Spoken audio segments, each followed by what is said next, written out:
ዛሬ ባለማችን ፖለቲካ ላይ ትልቅ ትኩረት የሳበው አንድ ወሳኝ የስልክ ልውውጥን የምንመለከት ይሆናል።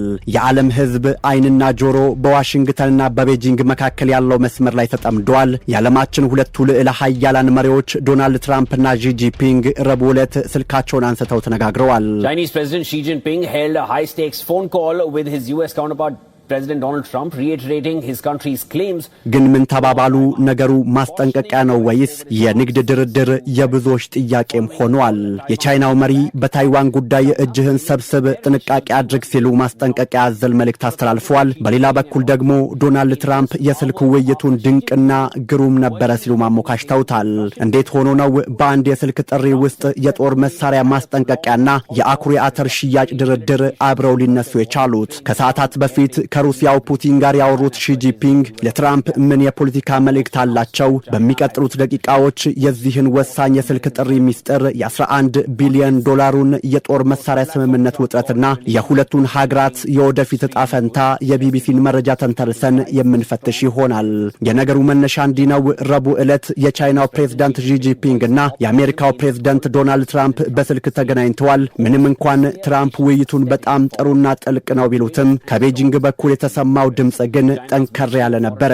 በቻይና መንግስት ሚዲያዎች እንደተዘገበው ፕሬዝዳንት ሺ ታይዋንን በተመለከተ ለዋሽንግተን ግልጽ ማስጠንቀቂያ ሰጥተዋል። ታይዋን በቻይናና በአሜሪካ ግንኙነት ውስጥ በጣም ወሳኙ ጉዳይ ናት ያሉት ሺ አሜሪካ ለደሴቲቱ የምታቀርበውን የጦር መሳሪያ በተመለከተ ፕሩደንት ወይንም በጥንቃቄ የተሞላ እርምጃ እንድትወስድ ማሳስበዋል። ይህ ማስጠንቀቂያ ለምን አሁን መጣ ለሚለው ጥያቄ ደግሞ ነገሩ ወዲህ ነው። በቅርቡ ማለትም ባለፈው ታህሳስ ወር የትራምፕ አስተዳደር ለታይዋን ወደ 11 ቢሊዮን ዶላር ወይንም 8.2 ቢሊዮን ፓውንድ የሚጠጋ ግዙፍ የጦር መሳሪያ ሽያጭ ማጽደቁን አብስሮ ነበረ። በዚህ ዝርዝር ውስጥ ዘመናዊ የሮኬት ማስወንጨፊያዎች፣ ተንቀሳቃሽ መድፎችና የተለያዩ ሚሳኤሎችም ተካተዋል። ይህ የጦር መሳሪያ ድጋፍ ቤጂንግን በእጅጉ አስቆጥቷታል። ቻይና ይህንን ድርጊት ታይዋንን ወደ አደገኛና የኃይል ግጭት የሚገፋፋ ስትልም ኮንነዋለች። በስልክ ውይይቱ ላይ ሺ ጂንፒንግ ለትራምፕ እንዳሉት ልክ አሜሪካ የራሷ ስጋት እንዳሏት ሁሉ እኛም እንደ ቻይና የራሳችን ስጋቶች አሉ። ታይዋን የቻይና ግዛት ናት፣ ሉዓላዊነቷን ማስከበር ግዴታችን ነው ሲሉ ማጽንኦት ሰጥተዋል። ነገር ግን የሚገርመው ነገር ይህ ሁሉ ሲባል ትራምፕ ጉዳዩን የያዙበት መንገድ ነው። ትራምፕ በራሳቸው የሶሻል ሚዲያ መድረክ ወይንም ትሩዝ ሶሻል ላይ እንደገለጹት ስለ ማስጠንቀቂያው ብዙም አልተጨነቁም፣ ይልቁንም ግንኙነታቸውንም አሞካሽተዋል። ዶናልድ ትራምፕ ሁሌም ቢሆን የቢዝነስ ሰው ናቸው። ሺ ጂንፒንግ ስለ ሉዓላዊነትና ስለ ግዛት አንድነት ሲናገሩ፣ ትራምፕ ደግሞ ስለ ቶንና ሽያጭም ያወራሉ። በዚህ የስልክ ውይይት ውስጥ ትራምፕ ለሕዝባቸው ያበሰሩት የምስራች አለ። እሱም የቻይና የአኩሪ አተር ግዢ ጉዳይ ነው። The US president says China is considering buying more American soybeans as a result. ቻይና ከዚህ ቀደም ከአሜሪካ ትገዛው የነበረው 12 ሚሊዮን ቶን አኩሪ አተር ወደ 20 ሚሊዮን ቶን ከፍ ለማድረግ እያሰበች መሆኑን ትራምፕ በኩራትም ተናግረዋል።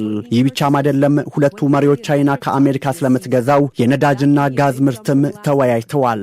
ትራምፕ እንዲህ ሲሉ ጽፈዋል። ከቻይና ጋር ያለኝ ግንኙነት በተለይም ከፕሬዝዳንት ሺ ጋር ያለኝ የግል ወዳጅነት እጅግ በጣም ጥሩ ነው። ይህንም ማስቀጠል ምን ያህል አስፈላጊ እንደሆነ ሁላችንም ተረድተናል። እዚህ ጋር ነው ፓራዶክሱ ያለው ይላሉ ዓለም አቀፍ ተንታኞች። በአንድ በኩል አሜሪካ ለታይዋን ሚሳኤል እየሸጠች ቻይናን ታስቆጣለች። በሌላ በኩል ደግሞ አሜሪካ አኩሪ አተርና ነዳጅ ለቻይና በመሸጥ ኢኮኖሚያዊ ትስስር ታጠናክራለች። ይህ አካሄድ አሜሪካ ለዓመታት ስትከተለው የነበረውን ዲፕሎማሲያዊ ገመድ ላይ የመራመድ ወይንም ዎኪንግ ታይት ዲፕሎማቲክ ሮፕ ስትልም ነው። አሜሪካ በይፋ ቻይናን ወይንም ቤጂንግን እንጂ ታይዋንን እንደ ሀገር ዕውቅና አትሰጥም። ነገር ግን ለታይዋን ዋነኛ የጦር መሳሪያ አቅራቢና አጋርም ናት። ይህ የተወሳሰበ ግንኙነት ነው አሁን በትራምፕ ዘመን አዲስ መልክ እየያዘም ያለው።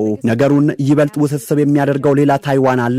እሱም ሩሲያ ናት። ሺ ጂንፒንግ ረቡዕ ዕለት ከትራምፕ ጋር ስልኩን ከማንሳታቸው ከሰዓታት በፊት በምናባዊ ወይንም ቨርቹዋል ስብሰባ አማካኝነት ከሌላ መሪ ጋር ሲያወሩ ነበረ፣ ከሩሲያው ፕሬዝዳንት ቭላዲሚር ፑቲን ጋር። Meanwhile, before the phone call with Trump, Xi Jinping also held a virtual meeting with Vladimir Putin. As I mentioned earlier, this happened on the same day, might I add. በዚህ የቪዲዮ ውይይት ሁለቱ መሪዎች በቤጂንግና በሞስኮ መካከል ያለውን መቀራረብና ጥንካሬን አድንቀዋል። ሺ ከፑቲን ጋር ያላቸውን ወዳጅነት አጠናክረው ወዲያውኑ ደግሞ ከትራምፕ ጋር ስለ ዩክሬንና ሩሲያ ጦርነት መወያየት ለጉዳዩ ሌላ ትርጉም ይሰጣል። ትራምፕ እንደገለጹት ከሺ ጋር በነበራቸው ቆይታ ስለ ሩሲያና ዩክሬን ጦርነት እንዲሁም ስለ ኢራን ወቅታዊ ሁኔታ ተወያይተዋል። የብሪታንያው ጠቅላይ ሚኒስትር ኬር ስታርመርን ጨምሮ በርካታ የምዕራባውያን መሪዎች ግንኙነታቸውን ለማደስ በቅርቡ ወደ ቻይና ሲመለሱም ቆይተዋል። አሁን ደግሞ ተራው የትራምፕም ሆኗል። አዎ ሰበር ዜናው ይሄ ነው። ፕሬዝዳንት ዶናልድ ትራምፕ በመጪው ሚያዝያ ወይንም አፕሪል ወር ወደ ቻይና ሊጓዙ ነው። ትራምፕ ይህንን ጉዞ በጉጉት እየጠበቁት እንደሆነም ገልጸዋል። ይህ ጉዞ ምናልባትም በእነዚህ ሁለት ሀያላን ሀገራት መካከል ያለውን ውጥረት የሚያለዝብ ወይንም አዲስ የንግድ ስምምነት የሚወለድበትም ሊሆን ይችላል። በአጠቃላይ ስናየው የረቡዕ ዕለቱ የስልክ ጥሪ በሁለት ጫፎች የተወጠረ ነበር። በአንድ በኩል ቻይና ሉዓላዊነቴን አትንኩ፣ ለታይዋን መሳሪያ ታቀብሉ ስትል የቀይ መስመር ማስጠንቀቂያ ሰጥታለች። በሌላ በኩል ደግሞ ችግሮቻችንን በመከባበርና በእኩልነት መንፈስ እንፍታ የሚል ዲፕሎማሲያዊ በርም ከፍታለች። ትራምፕ በበኩላቸው የፖለቲካ ልዩነትን በንግድ ስምምነት በአኩሪ አተርና በነዳጅ ሽያጭ ለማለዘብ እየሞከሩ ይመስላል። ዢ ጂንፒንግ እንዳሉት ሁለቱም ወገኖች በአክብሮትና በጋራ ተጠቃሚነት መንፈስ ከሰሩ ልዩነቶችን መፍታትም ይቻላል። ነገር ግን የታይዋን ጉዳይ የቻይና ቁጥር አንድ አጀንዳ እስከሆነ ድረስ እንዲሁም አሜሪካ ለደሴቲቱ የምታደርገው የቢሊዮኖች ዶላር የጦር መሳሪያ ድጋፍ እስካለ ድረስ የሁለቱ ሀገራት ሰላም በቀጭን ገመድ ላይ እንደመራመድም ይቆጠራል።